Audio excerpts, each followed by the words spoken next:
মিনাশ শাইতানির রাজিম। বিসমিল্লাহির রহমানির রহিম। আদম আলাইহিস সালাম হতে হযরত মুহাম্মদ সাল্লাল্লাহু আলাইহি সাল্লাম এবং যত পীর আউলিয়া গাউস কুতুব সকলের পায়ে ভক্তি রেখে আজকে ধর্মীয় কিছু বিষয় আলোচনা করার চেষ্টা করব। যেহেতু সামনে আমাদের কুরবানি, আজকের আলোচনার বিষয়বস্তু কুরবানি সম্পর্কেই করার চেষ্টা করব। আমরা বর্তমানে ঈদুল আজহা নামের যে ঈদ পালন করি, কুরবানির ঈদ, প্রকৃতপক্ষে আমরা যে ঈদটা পালন করতেছি আমাদের সমাজে, আমাদের পরিবারে, আমাদের মহল্লায় যেভাবে আমরা কুরবানির ঈদ উদযাপন করি, আসলে কি প্রকৃতপক্ষে এটাই কি প্রকৃতপক্ষে ইসলামের ঈদ, মুসলমানের ঈদ? যদি আমরা একটু ভাবি যে আমাদের ঈদটা কোত্থেকে আসলো। ইব্রাহিম আলাইহিস সালাম ৮০ বৎসর বয়সে তাদের একটি সন্তান হলো, ইসমাইল আলাইহিস সালাম। ইসমাইল আলাইহিস সালাম দুনিয়াতে আল্লাহ পাক প্রেরণ করলো নবী হিসেবেই, শিশু অবস্থাতেও সে নবী।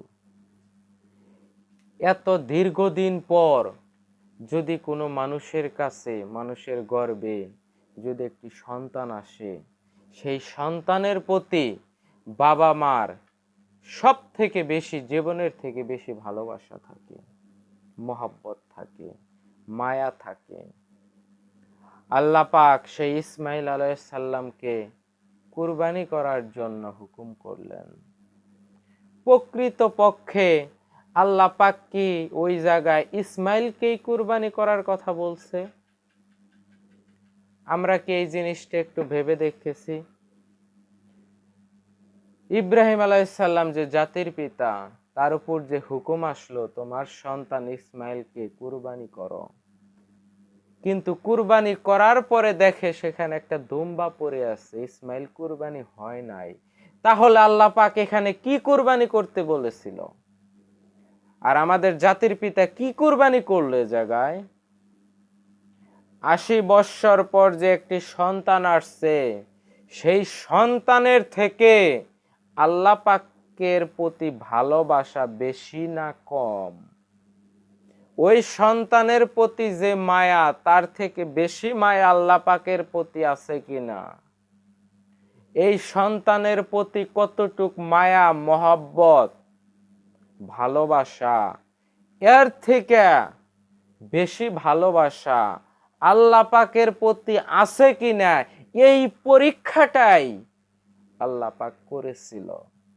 প্রকৃতপক্ষে ইসমাইল আলাইহিস সালামকে জবাই করার কথা আল্লাহ বলেছিল শুধু এই পরীক্ষা করার জন্য। ইসমাইল কিন্তু কুরবানি হয় নাই। আল্লাহ পাক পবিত্র কোরআনে বলে দিয়েছে, তোমাদের সব থেকে প্রিয় যে জিনিসটা, ওই জিনিসটা কুরবানি করো। তোমরা যে জিনিসটাকে সব থেকে বেশি ভালোবাসো, ওই জিনিস থেকে তোমরা ব্যয় করো। বর্তমানে আমরা জংলার গরু ছাগল কিনাই না, কুরবানি করতেছি আর কয়ে দিতেছি কুরবানি করলাম। এটার নামে কি কুরবানি? প্রকৃতপক্ষে কুরবানি কোনটা? আমার ভিতরে লোভ নামক একটা পশু আছে, আমার ভিতরে মায়া নামক একটা পশু আছে, আমার ভিতরে হিংসা নামক একটা পশু আছে, আমার ভিতরে কাম নামক একটা পশু আছে, আমার ভিতরে মোহ নামক একটা পশু আছে, আমার ভিতরে ইচ্ছা নামক একটা পশু আছে। এই পশুকে জবাই করার নাম হলো প্রকৃত কুরবানি। আমার জীবনের থেকে, আমার সন্তানের থেকে, আমার সম্পদের থেকে আল্লাহ পাককে বেশি ভালোবাসতে হবে। আর এই ভালোবাসাটা যে বাসতে পারে, সেই প্রকৃত পক্ষে জাতির পিতা ইব্রাহিম আলাইহিস সালামের মতো কুরবানি করতে পারে। এইটা হলো প্রত্যেকটা মুমিনের জন্য। যে ব্যক্তি বলবে আমি ইমানদার, আমি মুমিন, তার জন্য এই কুরবানি। এই কুরবানি প্রত্যেকটা ইমানদারের জন্য, প্রত্যেকটা মুমিনের জন্য এই কুরবানি করতে হবে। এটাই প্রকৃত কুরবানি। আর সমাজে যে প্রচলিত পশু জবাইয়ের মাধ্যমে যে কুরবানি, সেটা জাহেরি কুরবানি। যদি কোনো বান্দার কাছে, কোনো ইমানদার, কোনো মুমিনের ব্যক্তির কাছে যদি পশু জবাই করার মতো অর্থ থাকে, সে যেন একটা পশু আল্লাহর নামে জবাই করে দেয় এবং সেই পশুর গোশত নিজে এবং আত্মীয় স্বজন প্রতিবেশী নিয়ে সেই গোশত খায়। তাহলে প্রকৃত পক্ষে যে কুরবানির কথা আমার আল্লাহ পাক আমার জাতির পিতা ইব্রাহিম আলাইহিস সালাম থেকে শিক্ষা, সেই কুরবানি কি আমাদের সমাজে আছে? আমরা কি প্রকৃত পক্ষেই কুরবানি করতে পারি? আমাদের ভিতরকার যে পশুগুলা আছে, এই পশুগুলাকে আমরা কি জব করতে পারতেছি? না। মাংস নিয়া ঝগড়া, গরুর ভুঁড়ি নিয়া ঝগড়া, গরুর খুর নিয়া ঝগড়া, যারা ভাগে কুরবানি দেই। তাহলে আমরা সামান্য একটা মাংসর, একটা খুরের, একটু ভুঁড়ির মায়াই তো আমরা ত্যাগ করতে পারি নাই। আমরা কিসের কুরবানি করেছি? বর্তমানে সমাজে দেখা যায় কুরবানির ঈদ যখন আসে, যার ৩-৪টা সন্তান আদি আছে, কুরবানি ঈদের আগ পর্যন্ত সবাই এক পাতিলের রান্নার খাবার খায়। যখন কুরবানি ঈদ আসে, কয় আমার পোলাবে একটি ভিন্ন 50 টাকা করে মাসে হুজুরের বেতন হিসেবে 600 টাকা বেতন দিয়া গালে বাগ নিয়ে যাব 5-6 কেজি। এই লোভই তো ছাড়তে পারি নাই। কিসের কুরবানি করি আমরা? কিসের কুরবানি করি আমরা? আমরা যারা সমাজে কুরবানি দেই, পশু আইনা জবাই করি। আমরা 3 ভাগ কইরা 1 ভাগ গাওয়ালি দিয়ে দেই সমাজের লোক যারা আছে তাদের জন্য, আরেক ভাগ আত্মীয় স্বজনের জন্য, আরেক ভাগ নিজে খাই। আবার কিছু কিছু এলাকায় অর্ধেক করে গাওয়ালি দিয়ে দেয়, আর বাকি অর্ধেক নিজেরা নিয়ে আসে এবং নিজে এবং আত্মীয় স্বজন নিয়ে খায়। নানান জায়গায় নানান সিস্টেম। ঢাকা শহরে আছে কুরবানি করে ভিক্ষুক কেউ দেয় না, ওরা নিজেরাই খায়। তাহলে আমরা যে বর্তমানে সমাজের যে কুরবানি, প্রকৃত পক্ষে কি আমরা কুরবানি করতে পারতেছি? আমাদের গ্রামে কারেন্টের এক কাজের ঘটনা শুনলাম। কারেন্টের ট্রান্সফরমার যাদের মাধ্যমে আমাদের গ্রামে আসছে, তারা আমাদের গ্রামে কিছু টাকা পাইতো তাদের কাছে। কারেন্টের কন্ট্রাক্টদার লোক পাঠাই দিছে, আয়া বলতাছে টেহা কয়টা দেন আঙ্গো সারে কুরবানি দিব। মানে কারেন্টের লাইন এনে দিয়েছে, ঘুষের টেহা কিছু পাওনা আছে, এই ঘুষের টেহার নিগা পাঠাইছে তার কর্মীরে, কয় আমার সারে কুরবানি দিব। তাহলে ঘুষের টেহা দিয়ে ও কুরবানি কিনতাছে। ওটা কি কিনতাছে? সুদের টাকা দা কুরবানি কিনতেছে। ওটা কি কিনতেছে? হারাম অর্থ উপার্জন করছে, ওইগুলা দা তারা কুরবানি কিনতেছে। ও কি কিনতেছে?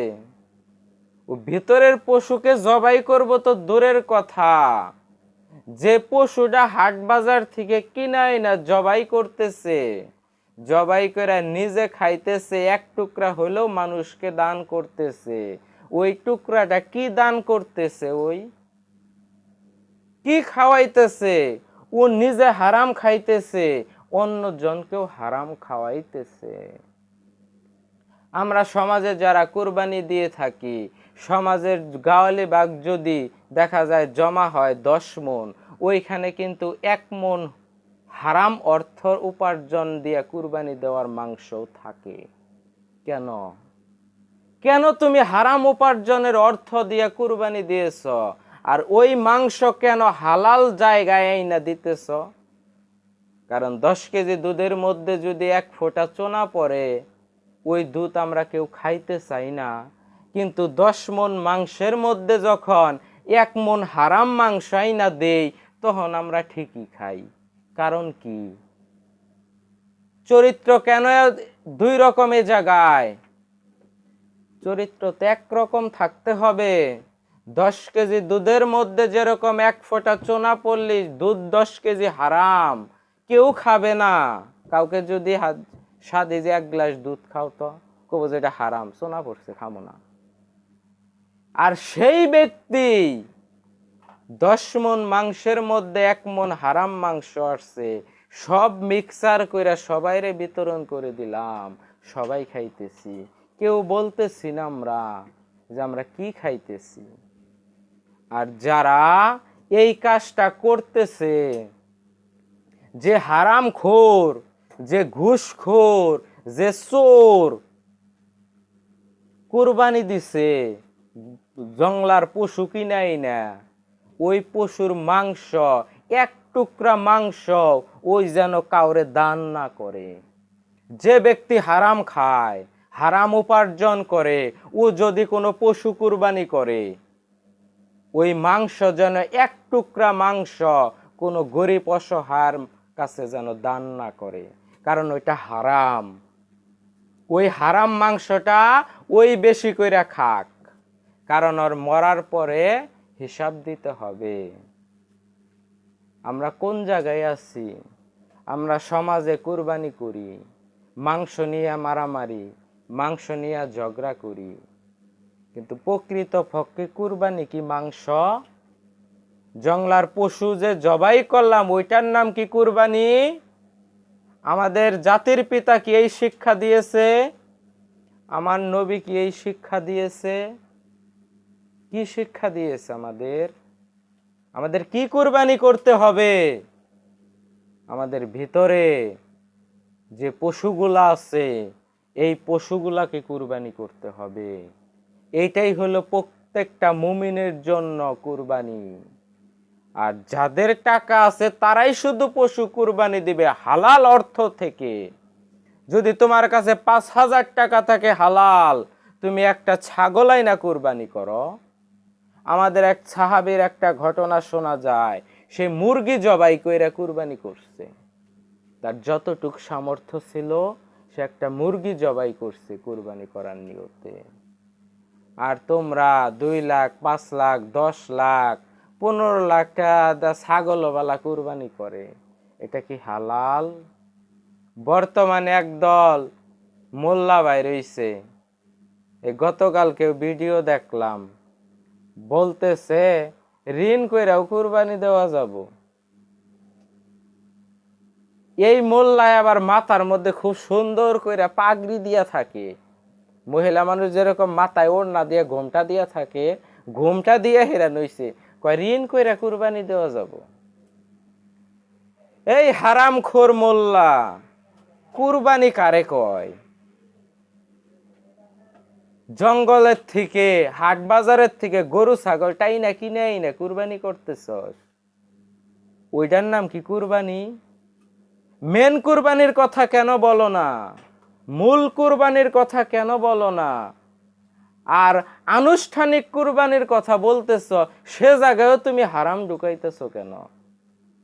ঋণ পরিশোধ করা আল্লাহ পাকের কোরআনের আয়াত, ঋণ পরিশোধ করা ফরজ, আর তুমি ঋণ কইরা কুরবানি দিবার কইতাছ।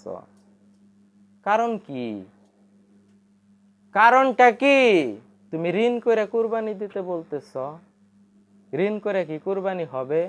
হালাল অর্থ যারা রোজগার করে, তারা যে কোনো একটা পশু যদি আইনা অল্প টাকা দিয়াও আল্লাহর রাস্তায়, আল্লাহর নিয়তে জবাই করে, আর ওই মাংস নিজে এবং সকলে মিলা খায়, আর মনের পশু হিংসা, নিন্দা, লোভ, লালসা, সে যদি প্রকৃত পক্ষে কুরবানি করতে পারে, তার কুরবানি ইব্রাহিম আলাইহিস সালামের মতো কবুল হবে। আবার কিছু কিছু মোল্লারা বলতেছে গরু জবাই করার সময় রক্ত মাটিতে পড়ার আগে কুরবানি কবুল হয়ে যায়। আহা, রক্ত মাটিতে পড়ার আগে কুরবানি কবুল হয়ে গেল। ওই কুরবানির পশু কিনছে কোন টাকা দিয়া? আরেকজনের চোখের পানি জড়াইয়া টাকা আনছে, আরেকজনের ঘাম, মাথার ঘাম পায়ে ফালানো অর্থ মাইরা দিছে, এতিমের হক মাইরা খাইছে, সুদি কইরা মানুষের উপর জুলুম করছে, ব্যবসা করতে যায় মানুষের উপর জুলুম করছে, ওই অর্থই না ও কুরবানি দিছে। আর ফতোয়া দিতেছে কুরবানি রক্ত মাটিতে পড়ার আগে কুরবানি কবুল হয়ে যায়। এই হারামখোর মোল্লা।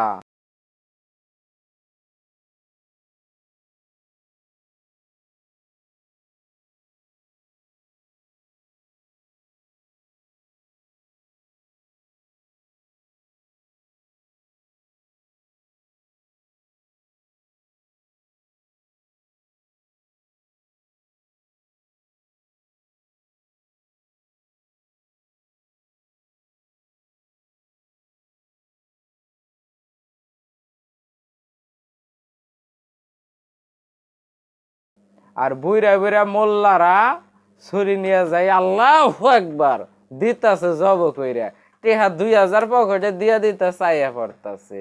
কখনো বলতেছে না হারাম টাকার পশু কোন আলেম জবাই যদি করে ওই মোল্লাও হারামখোর নাপাক।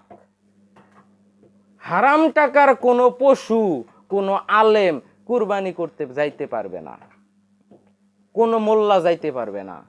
যে পশু হারাম টাকাটা কিনছে ওই পশু জবাই করে দিতে পারবে না কোনো মোল্লা, কারণ ওটা হারাম টাকার পশু। আর ওই মাংস সকলের জন্য হারাম। এই যে গরিব ভিখারি ঢাকা শহরে বাসার সামনে যায় টেলিভিশনে দেখি সিরিয়াল দইরা থাকে, ওই ভিক্ষুককে যদি এক টুকরা মাংস দেয় ওটা হারাম। কারণ কুকুর জবাই কইরা ওই মাংসটা যদি আমি খাই আমার জন্য হারাম। আমি যদি অন্য কাউরে দান করি সেটাও হারাম, তার জন্য ওই মাংস হারাম। তাহলে হারাম টাকার পশু কিনেই না জবাই কইরা আমি যদি খাই সেটা আমার জন্য হারাম, সেটা আরেকজনকে যদি খাওয়াই সেটাও হারাম। এই কানা মোল্লা, হারামখোর মোল্লা, কেন সত্য বলো না? এক মোল্লার আল ঝগড়া করতেছে ছাগল মুসলমানি করান যাব না, পাঠা খান রাখবো। এক পাঠা মোল্লারে দেখলাম, দেখা যায় ওরে পাঠার মতো, ও কইতাছে মুসলমানি করানো হারাম, পাঠাই খাবো, মানে ওরে দেখায় যায় পাঠার মতো। আরেক মোল্লা কইতাছে করানো যাব, আরেক মোল্লা কইতাছে করানো যাব না, মানে অগর মধ্যে মুসলমানি নিয়ে নাকছে, ছাগলের মুসলমানি। মানে ওরা যে হারামখোর এই কথাটা যদি বলতে যায়, সত্য যদি বলতে যায়, ওই মোল্লার পর্দা ফাঁস হয়ে যাবে। কারণ ও নিজেও তো হারামখোর, নিজেও তো 2 লাখ টাকা 1 ঘন্টা বয়ান করে 2 লাখ টাকা নিছে, সেই টাকা কুরবানির পশু একটা কিনাই না জব কইরা দিতাছে, দেখাইতেছে যে আমি বড় দানশীল। এর নাম কি কুরবানি? বিগত দিনে আমরা যারা কুরবানি করেছি 20,000, 30,000, 50,000, 1 লক্ষ, এই ব্যক্তিরা যদি বলে যে 1 লক্ষ টাকা দা কুরবানি দিয়েছেন, এবারকার ঈদেও 1 লক্ষ টাকা দা আপনি কুরবানি দেওয়ার সামর্থ্য আছে, কিন্তু আপনি 1 লক্ষ টাকার কুরবানি না দিয়া অনলি 10,000 টাকার একটা ছাগল কুরবানি দেন তো, আপনি পারেন কিনা? আপনার বিবেকে বাধা দিবে, হায় হায় আমি 1 লাখ টাকার কুরবানি দিছি, 10,000 টাকার কুরবানি দিব, আমার মান থাকবো? এই চিন্তা করবেন। যখন এই চিন্তা আপনি করবেন, মনে করবেন যে আপনার ভিতর ঈমান বলতে কিছুই নাই। কারণ আপনি যে কুরবানিটা দিতেছেন 1 লাখ টাকা দিয়া, এটা মানুষকে দেখানোর জন্য যে আমি বড় বড় কুরবানি দেই। আর যখন ছোট কুরবানি আপনি দিবেন, যদি আপনার ভিতরে বাধা দেয় যে আমি এত দিন ধরে এত বড় কুরবানি দিছি, আজকে কিভাবে আমি ছোট কুরবানি দিব, এইটা যদি আপনার বাধা দেয় বিবেকে, মনে করবেন যে আপনার ভিতরে ঈমান নাই। আর এই পশুকেই জবাই করতে হবে। আমি আগে 1,00,000 টাকার কুরবানি দিয়েছি, আজকে 10,000 টাকার কুরবানি দিব, এর মধ্যে কোনো লজ্জা নাই। এই জিনিসটা যার মনে হবে পরিপূর্ণভাবে, সেই ব্যক্তি ভিতরকার পশুকে জবাই করতে পারবে। আমরা সমাজে কুরবানি দিয়া 3 ভাগের 1 ভাগ মাংস সমাজবাসীরে দিয়ে আসি, আবার 2 ঘন্টা পরে যায় 5 কেজি গাওয়ালি ভাগ নিয়ে আসি। 3 ভাগ কি আমি দিলাম সমাজে? আমি তো কুরবানি দিয়া 3 ভাগ দিলাম মানুষকে দান কইরা, সেইখান থেকে আমি কেন ভাগ আনলাম? ওই লোভটা আমি কেন ছাড়তে পারলাম না? ওই 5 কেজি মাংসের লোভ আমি কেন ছাড়তে পারলাম না? আমি কিসের কুরবানি করেছি?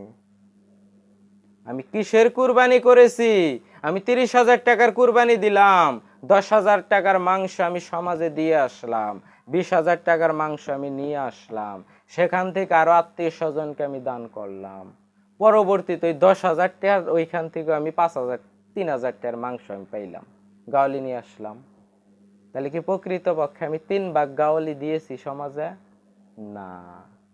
এই লোভ আমরা ছাড়তে পারি নাই।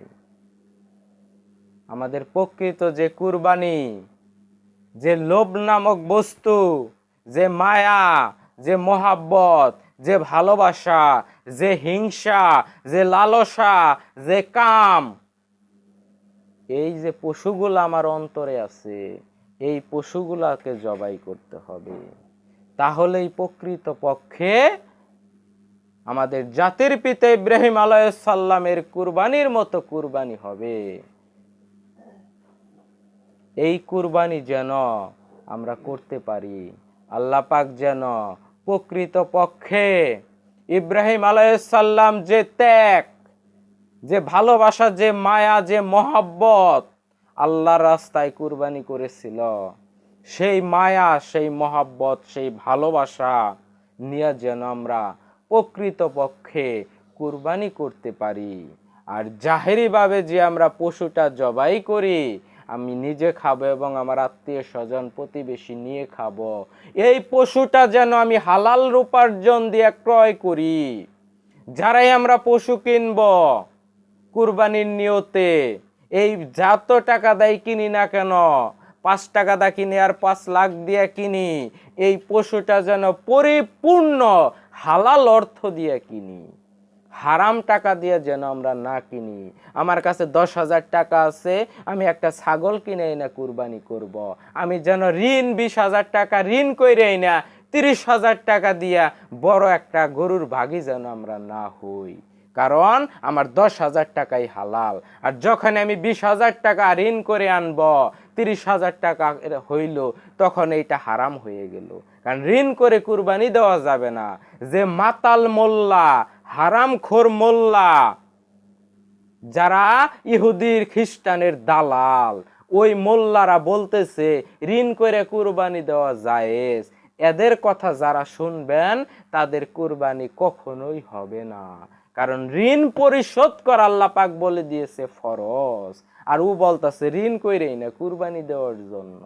আপনার যতটুক সামর্থ্য, যদি আপনার কাছে 5,000 টাকা থাকে, ছোট একটা বকরি কিনে এনে আল্লাহ রাস্তায় কুরবানি করেন, নিজে খান এবং পরিবার প্রতিবেশী নিয়ে খান। হালাল টাকা দিয়ে যেন আমরা কুরবানির পশু ক্রয় করি এবং আল্লাহ পাকের নামে সেটা জবাই কইরা আমরা নিজেরা খাই এবং সকলকে বিতরণ যেন করতে পারি। আর যে হারামখোর মোল্লা, যারা হারাম টাকার পশু ক্রয় করে, ওরা যে ওদের পশু যে মোল্লারা জবাই করে, এই মোল্লাদের পিছনে যেন কেউ না যায়, কারণ এরা হারামখোর মোল্লা। কোন ইমানদার ব্যক্তি, কোন আল্লাহওয়ালা ব্যক্তি কখনো হারাম পশু জবাই করে দিতে পারে না। কারণ ও জানতেছে এই ব্যক্তি হারাম টাকা দেয় পশুগুলা কিনছে, ওদের পশু জবাই যেন করে না। ওরা নিজেরাই জব কইরা আজীবনের মতো ওরা খায়, কারণ ওর খাওয়ার দরকার। আর ওই মাংস যারা হারাম টাকা দা কুরবানি করবেন, তাদেরকে বলতে চাই, আপনারা 1 টুকরা মাংস কাউকে দান করবেন না। আপনি হারাম টাকা দা কুরবানি করেছেন, আপনি নিজে খান, পেট ভইরা খাবেন, প্রয়োজন পড়ে পেট মুখ দিয়ে যদি না দিতে পারেন, শরীরে আরো ছিদ্র আছে, ওই দিক দিয়ে প্রয়োজন পড়ে মাংসের টুকরা ঢুকাবেন। কিন্তু একটা টুকরা যেন হারাম টাকার কুরবানির মাংস যেন কাউকে বিতরণ না করেন, আপনি নিজে বেশি করে খান। কারণ যারা আমরা আছি, আমরা হালাল খাবো, আমরা হারাম থেকে সব সময় দূরে থাকব, তাহলে আমাদের ঈমান ঠিক থাকবে। এই বলেই আজকের কথা শেষ করছি। সকলকেই ধন্যবাদ। আসসালামু আলাইকুম ওয়া রাহমাতুল্লাহি ওয়া বারাকাতুহু।